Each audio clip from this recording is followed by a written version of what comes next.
You all ready? Okay, so can you give us an introduction of who you are, your job, and some of your background? Sure. My name is Jasmyne Lewis. I'm the Dean of Library Services here at Morehead State University. Prior to coming to MSU, I was the Public Library Director at Round County Public Library.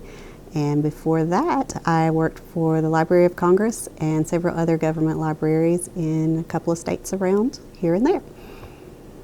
What is your vision for the library in the near future?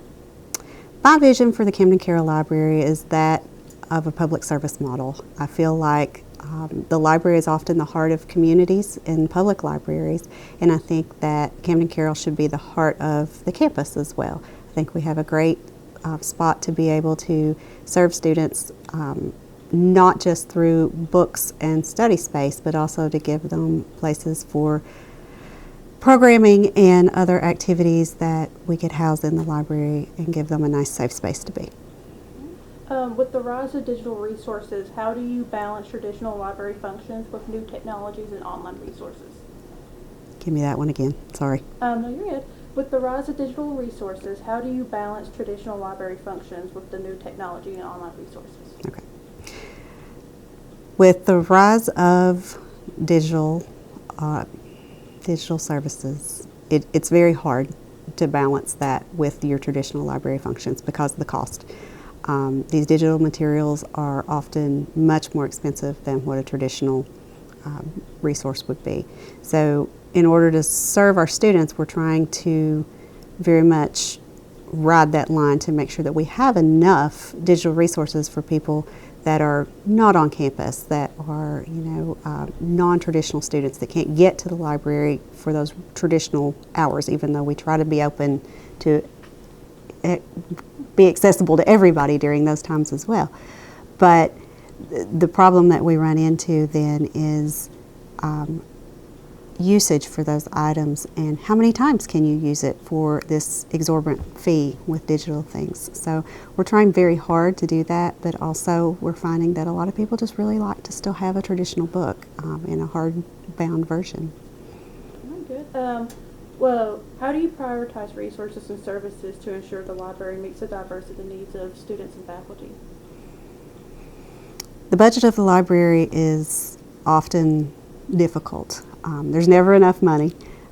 Resources are expensive. Digital resources are even more expensive. And then as we move toward trying to put other things in our collection, library of things that students may need, like a screwdriver or a jumper pack, those expenses go even more.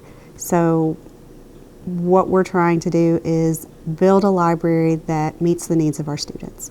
And we're trying to look at student population, what the students need in their daily lives, what they need in their academic programs, and go from there.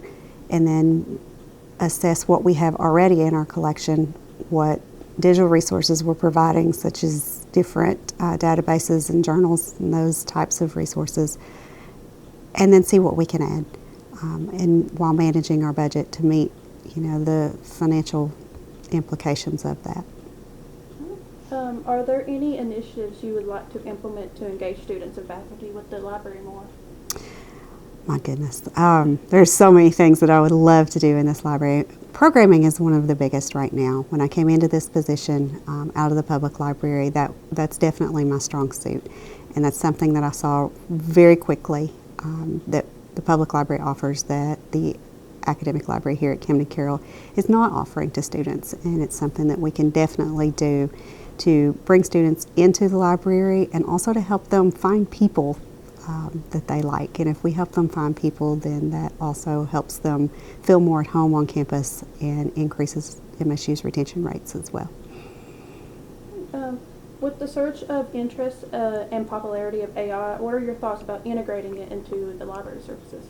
It's something we are definitely looking at, integrating AI into the library.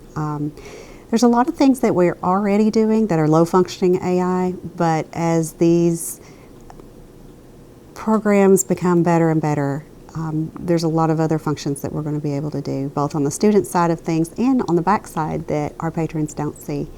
On the student front, there's a whole lot of AI that's focused on helping you develop test questions that are mimicking the materials that you're learning in class and helping you to better organize your writing so that it's not plagiarism by using the AI, but it's still a support tool for the student.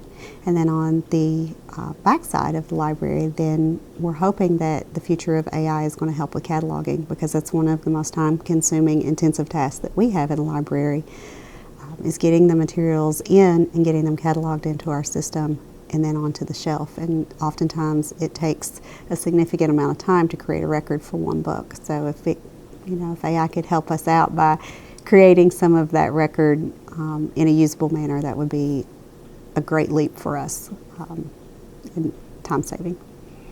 What programs and services have you found to be most impactful for students in terms of academic support for the library?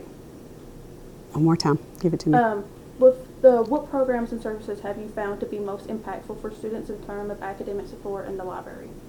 I think our students find our research help and instruction some of the most important, but also our circulation desk. It's often that students come into the library and they're looking for direction on campus. Where is the bookstore? Where is this building? Where is that building? So we're kind of in a unique position that they know they can come to us for help, and we can give them a lot of resources for whatever it is that they need help with at that point. But our research help is also very much a used service in the building, because we have students coming in all the time that are, they're tasked with writing this paper or doing this presentation or this, this classroom task, and they don't know where to start. So they can come, to our research help, and we are able to sit down with them and give them, guided instruction on, this is how you do the research, this is how you lay it out, this is how you cite it, and make sure that everything is in correct form so that we don't have any issues with plagiarism or, that we have a problem with the materials that they're using, or that they're using materials that are not reliable sources. And one last question, can you talk about some of the renovations and current happenings going inside the library? Absolutely. So the renovations that are going on at Camden-Carroll are going to be pretty extensive. The second floor is going to be offline for most of the rest of this spring 25 semester into the summer and possibly into the fall. We are getting all new lights and paint, flooring, and ceilings in most of those areas. And then our classroom up there will also be getting an overhaul as we're getting ready to move the makerspace up to have a bigger space upstairs. The reading rooms will have new finishes there. Some of the tables are going to get refurbished with LED lighting and some charging stations. We're looking to add new outlet and receptacles for more places to be able to plug in your things.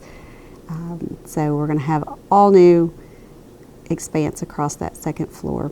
And it's going to be absolutely beautiful and wonderful. We're trying very hard to retain the historical integrity of the building because it is a 100-year-old building, and it's beautiful and it's gorgeous, and I want to make sure that we respect that history.